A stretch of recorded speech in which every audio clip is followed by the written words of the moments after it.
Pernah nggak sih kita kepikiran gimana caranya sebuah keyakinan itu bisa jadi aksi nyata yang benar-benar mengubah dunia? Nah, kali ini kita bakal bedah kisah hidup seseorang yang ngejawab pertanyaan itu dengan cara yang luar biasa banget. Kompas hidupnya cuma satu, mengasihi manusia, memuliakan Allah. Oke, kita langsung aja ya ke intinya. Pertanyaannya tuh simpel, tapi jawabannya dalam banget. Gimana caranya iman, sesuatu yang ada di dalam hati, bisa jadi aksi nyata? Sesuatu yang bisa kita lihat, bisa kita rasain, dan bisa nyentuh hidup orang lain. Nah, ini nih teka-teki yang bakal kita coba pecahin bareng-bareng. Dan jawabannya bisa kita temukan dari kisah hidup seorang tokoh yang, wah, luar biasa. Namanya David Livingstone. Coba bayangin deh, dia itu seorang misionaris, dokter, sekaligus penjelajah dari Skotlandia. Seluruh hidupnya dia dedikasikan buat Afrika. Sosok inilah yang bakal jadi pemandu kita hari ini. Jadi, apa sih yang bikin Livingstone ini beda? Semuanya itu berakar pada satu ide yang kuat banget. Injil untuk seluruh hidupan. Dan ini bukan cuma slogan kosong loh, ini benar-benar filosofi yang jadi bahan bakar setiap langkah yang dia ambil. Maksudnya apa sih? Injil untuk seluruh kehidupan itu? Nah, konsep ini sering disebut sebagai Injil holistik. Gini, bagi Livingstone, iman yang sejati itu nggak bisa diam aja.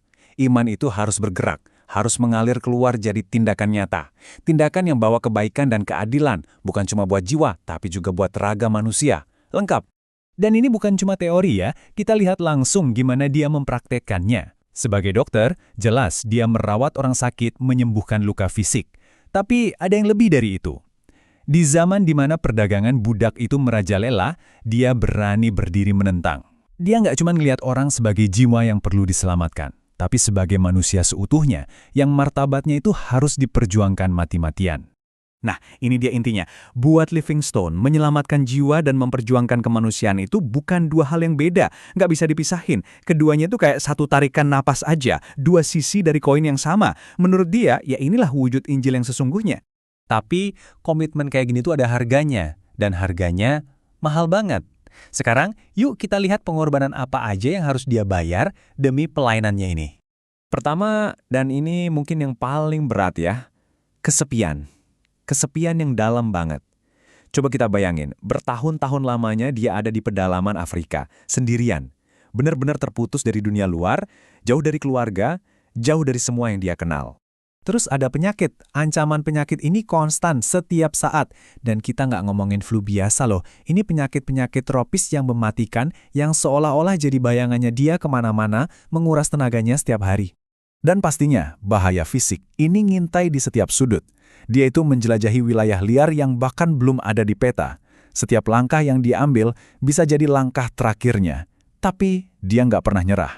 Kesepian, penyakit, bahaya. Coba deh, apa yang bikin orang bisa bertahan ngelawatin semua itu? Jawabannya, dan ini dia sendiri yang bilang, bukan karena kekuatan dirinya. Bukan, sumber kekuatannya itu datang dari keyakinan dan kasihnya pada Kristus.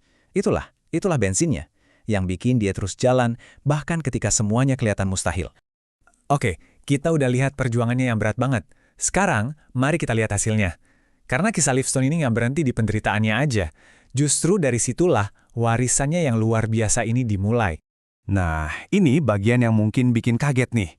Di zaman dia hidup, banyak banget orang yang nganggap pekerjaan Livingstone itu ya nggak spektakuler. Gitu-gitu aja. Nggak ada tuh pertobatan massal, nggak ada perubahan besar yang instan, hasil kerjanya dianggap biasa aja. Tapi sejarah membuktikan hal yang sebaliknya. Kesetiaan yang dianggap biasa-biasa aja itu ternyata adalah benih. Dia itu lagi nanam fondasi. Dia membuka jalan bagi misi, membuka pintu buat pendidikan, dan akhirnya memicu percikan perubahan sosial yang dampaknya terasa di seluruh benua Afrika. Dan ini pelajaran yang dalam banget buat kita semua. Tindakan-tindakan setia yang kita lakuin hari ini, sekecil apapun kelihatannya, itu bisa tumbuh jadi berkat yang luar biasa besar buat generasi mendatang. Seringkali, dampaknya itu nggak instan, nggak langsung kelihatan. Kisah Livingstone ini kan keren banget ya. Tapi itu kan kejadiannya udah lebih dari 100 tahun yang lalu. Terus, apa hubungannya buat kita sekarang? Nah, sekarang saatnya kita tarik pelajaran ini ke dalam hidup kita masing-masing.